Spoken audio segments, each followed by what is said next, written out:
এই যে এখন যে হঠাৎ কইরা যার জায়গায় হোক নেক সমস্যা নাই, এটা তো আমি খরিদ করি নাই, কা আমি ভাড়া নিছি।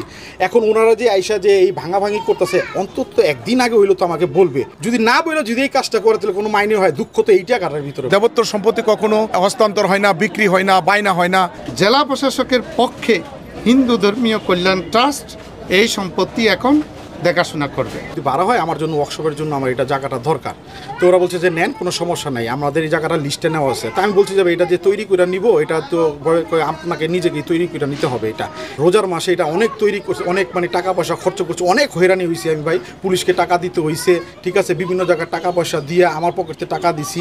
যারা এটা লিস্টে নিচ্ছে, যাদের থেকে আমি এইটা ভাড়া নিছি, ওরা কিন্তু এক পয়সাও কোনো করে নাই, সব আমি টাকা পয়সা খরচ করছি, আমি জায়গা এইটা তৈরি করছি, টিন অ্যাঙ্গেল ট্যাঙ্গেল আইনা সম্পূর্ণ আমি তৈরি করছি। ওরা 2 বছরের এগ্রিমেন্ট করে দিছে।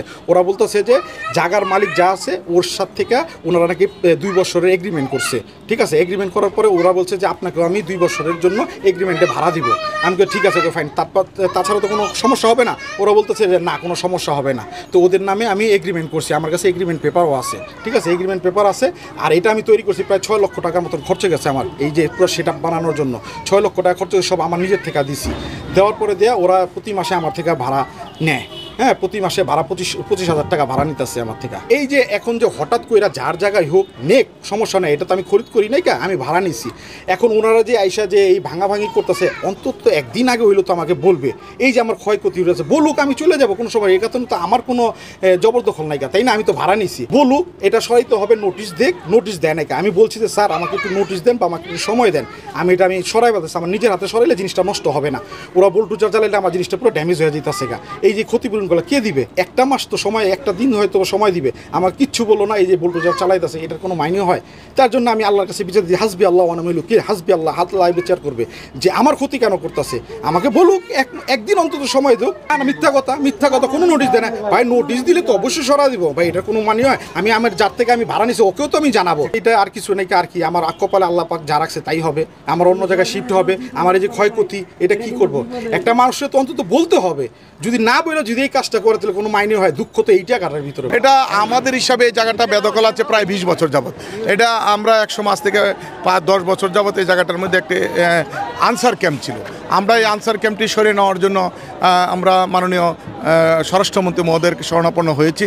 উনি 3 মাসের মধ্যেই আনসার ক্যাম্পটি সরিয়ে নিয়েছেন। নেওয়ার পর হঠাৎ করে দেখি যে একজন সাইনবোর্ড টাঙিয়ে দিলেন, এটা বায়না সূত্রে এই সম্পত্তির মালিক উনি।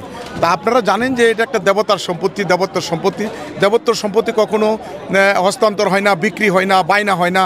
এটা দেবতার সম্পত্তি। আমরা এটার সপক্ষে সমস্ত কাগজপত্র আমরা জোগাড় করে মাননীয় জেলা প্রশাসকের কাছে আমরা সাবমিট করেছি, আবেদন দিয়েছি যে দেবতার সম্পত্তি উদ্ধার করে দেওয়ার জন্য। তারপরে মাননীয় জেলা প্রশাসক বারবার তদন্ত সাপেক্ষে এবং পুরোপুরি তদন্ত করে ওনারা সিদ্ধান্ত নিয়েছেন দেবতার সম্পত্তি ওনারা হিন্দু ধর্মীয় কল্যাণ ট্রাস্টকে ওনারা বুঝিয়ে দেবেন। সেই কারণে আজকের এই কার্যক্রম, উদ্ধার কার্যক্রম ওনারা শুরু হয়েছে। আমরা সরকারিভাবে আবেদন করেছি।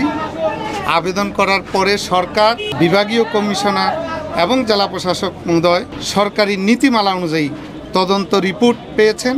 পেয়ে তারা সন্তুষ্ট হয়েছেন যে এটা শ্রী শ্রী লক্ষ্মীজিউর মন্দিরের দেবত্বর সম্পত্তি।